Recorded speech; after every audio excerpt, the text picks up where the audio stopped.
¿Qué ocurre cuando el cuerpo se queda sin combustible? Eh, no es tan simple como que el motor se para y ya está. El cuerpo humano, cuando se enfrenta a una falta de nutrientes, pone en marcha unos mecanismos de supervivencia que son increíblemente complejos. Es casi como si tuviera un manual de crisis interno. Exacto. Y hoy vamos a hacer un análisis a fondo de ese manual, basándonos en una serie de documentos clínicos y nutricionales sobre la desnutrición. La misión es entender qué es, cómo responde el cuerpo a nivel fisiológico y, sobre todo, cómo se le ayuda a salir de un estado tan frágil. A ver, vamos a desgranar esto.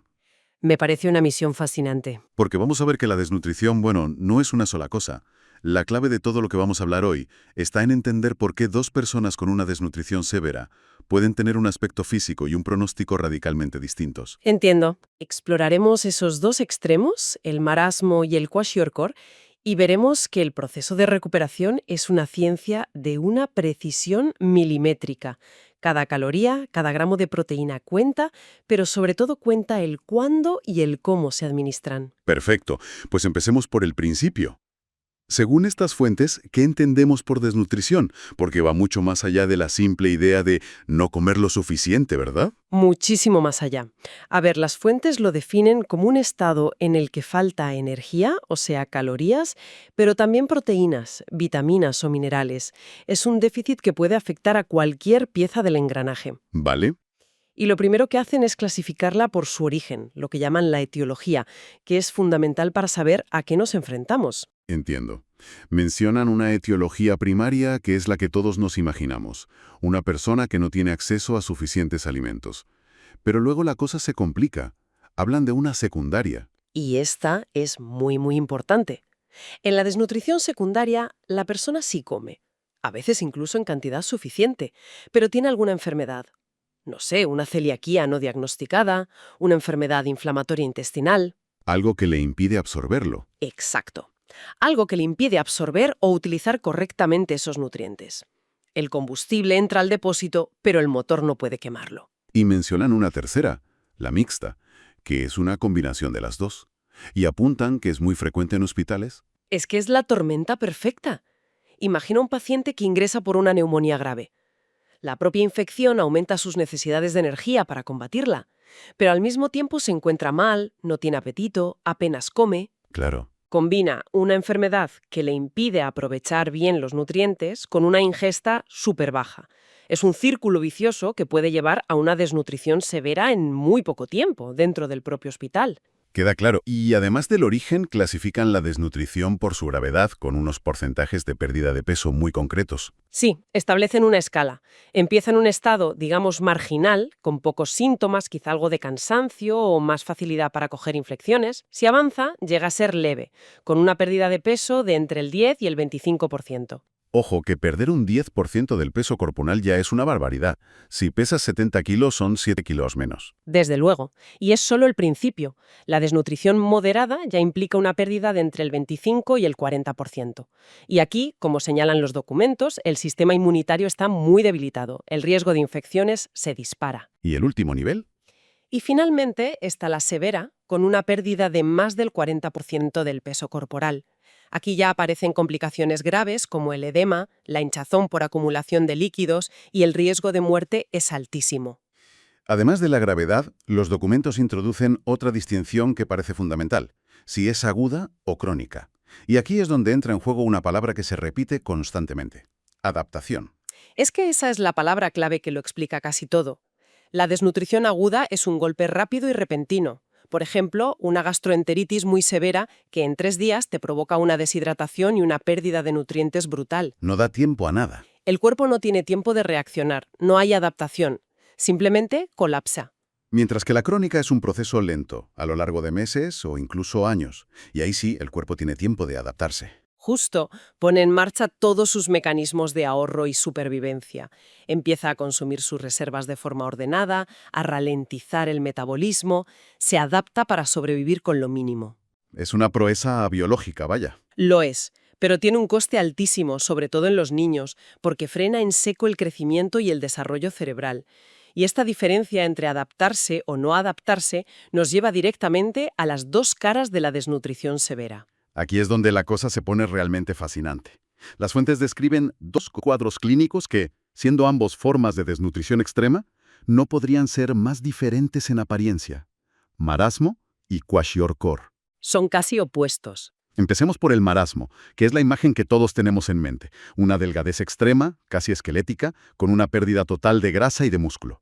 Los documentos lo describen con imágenes muy duras, como cara de viejito, por la pérdida de grasa facial. Bueno, la definición técnica que dan las fuentes es que el marasmo es una desnutrición calórico-proteica, con adaptación.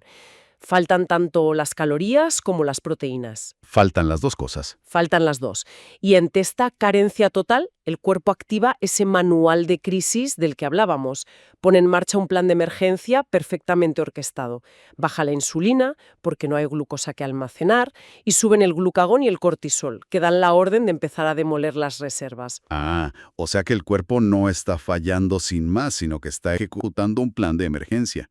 Es una demolición controlada para mantener las luces encendidas el mayor tiempo posible. Esa es la descripción perfecta. Es un catabolismo, una destrucción de tejido, pero es lento, ordenado y controlado. El cuerpo se consume a sí mismo para sobrevivir. Y por eso en el marasmo no hay edema. Es una respuesta de supervivencia, aunque sea extrema. Vale, entendido. Pero entonces llegamos al kwashiorkor y todo se pone patas arriba.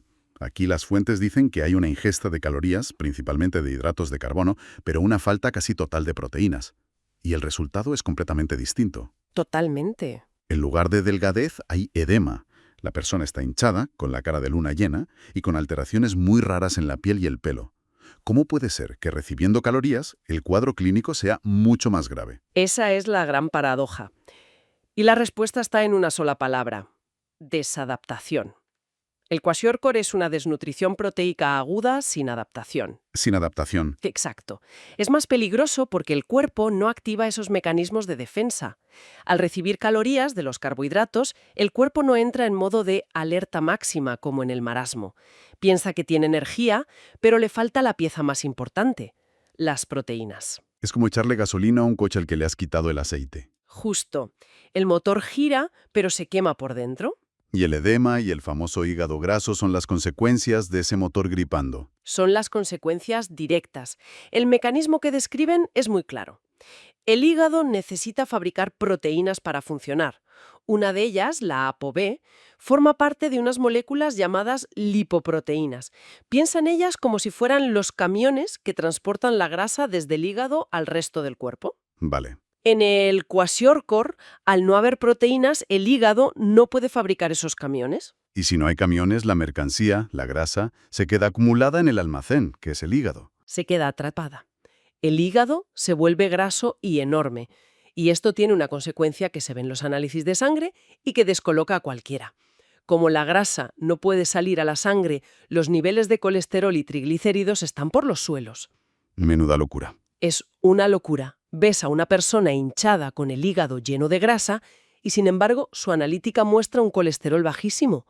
Por fuera puede que conserve su grasa corporal y sus músculos al principio, pero por dentro el daño metabólico es gravísimo y el riesgo de muerte mucho mayor que en el marasmo. Con cuadros tan distintos, me imagino que el diagnóstico no puede basarse solo en subir a alguien a una báscula, sobre todo si el edema del kwashiorkor puede estar enmascarando una pérdida de peso brutal. Imposible. Por eso se usan otras herramientas. La primera es la antropometría. Con un calibre especial se mide el pliegue de grasa en el tríceps para ver las reservas de energía. Como una pinza. Eso es. Y con una cinta métrica se mide la circunferencia del brazo para estimar la masa muscular. Así sabes qué compartimento se está perdiendo. También es muy útil, como dicen las fuentes, el porcentaje de peso habitual, que compara a la persona con su propio peso en estado de salud, no con un ideal de tablas.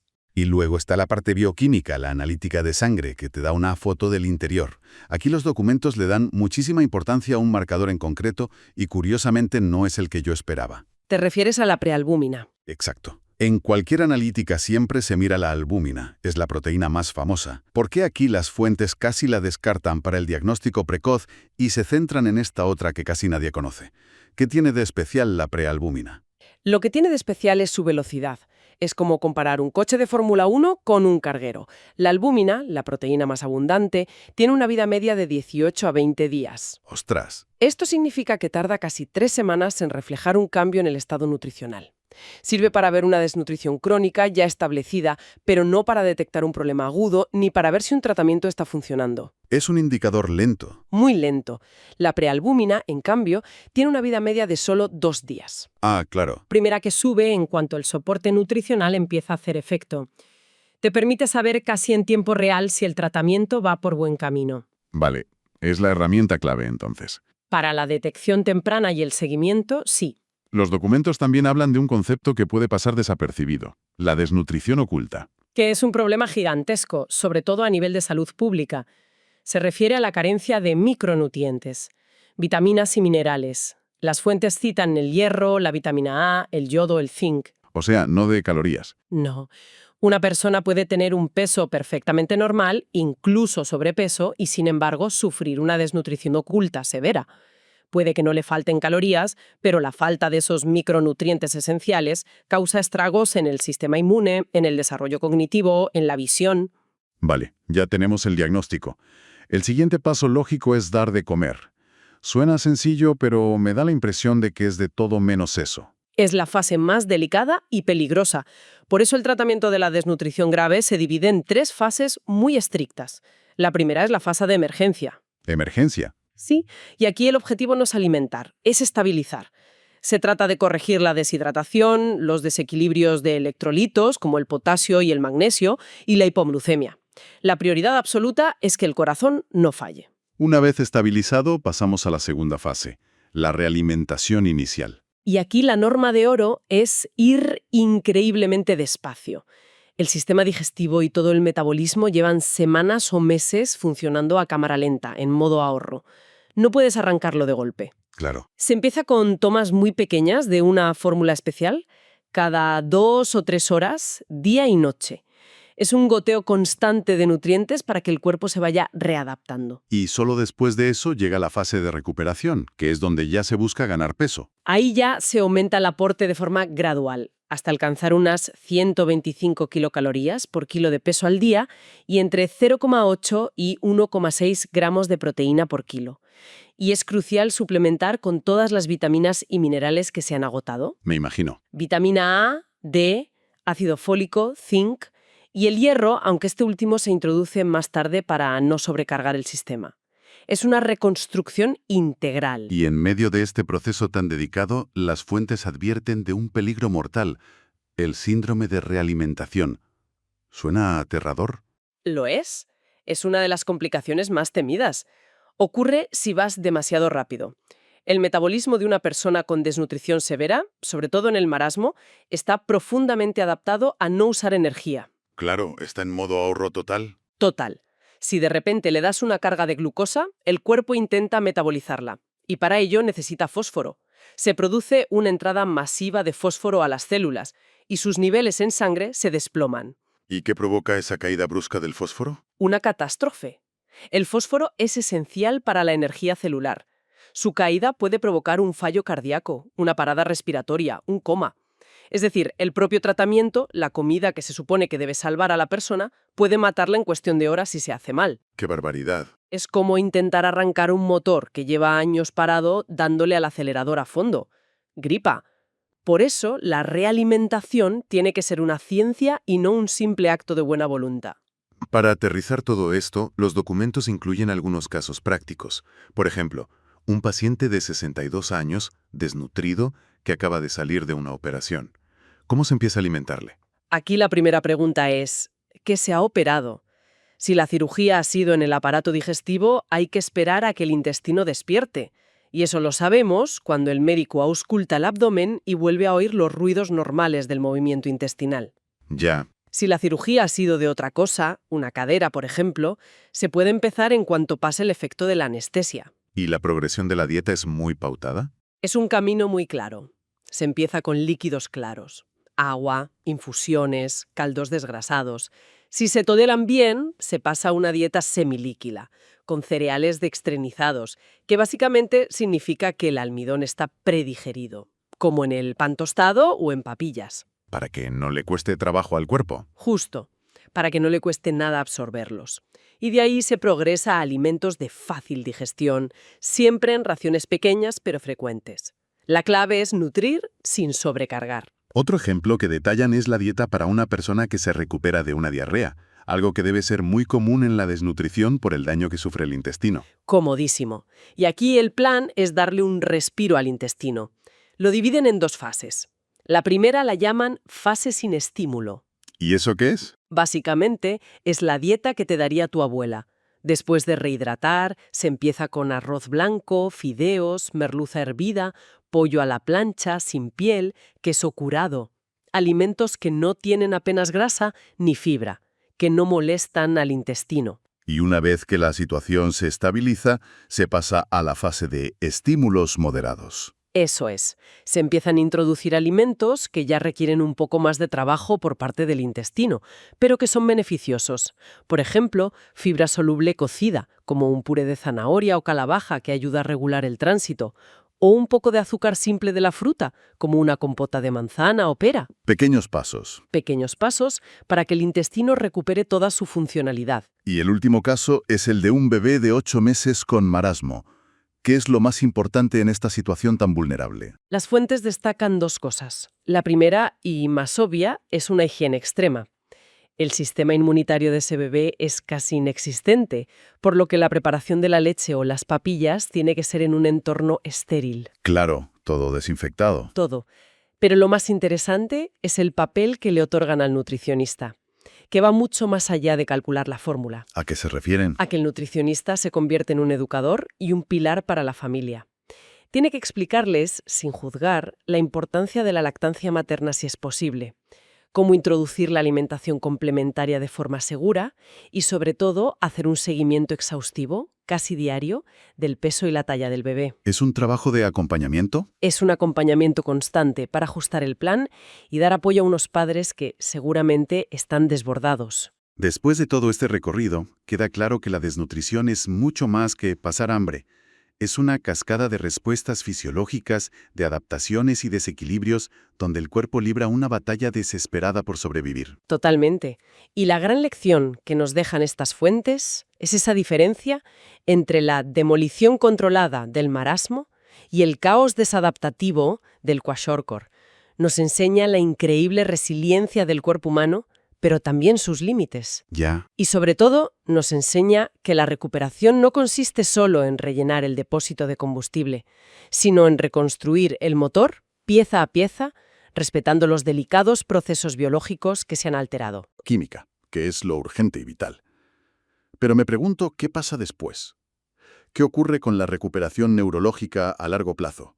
Sobre todo en esos niños que han sufrido un episodio así en los años más críticos de su desarrollo cerebral.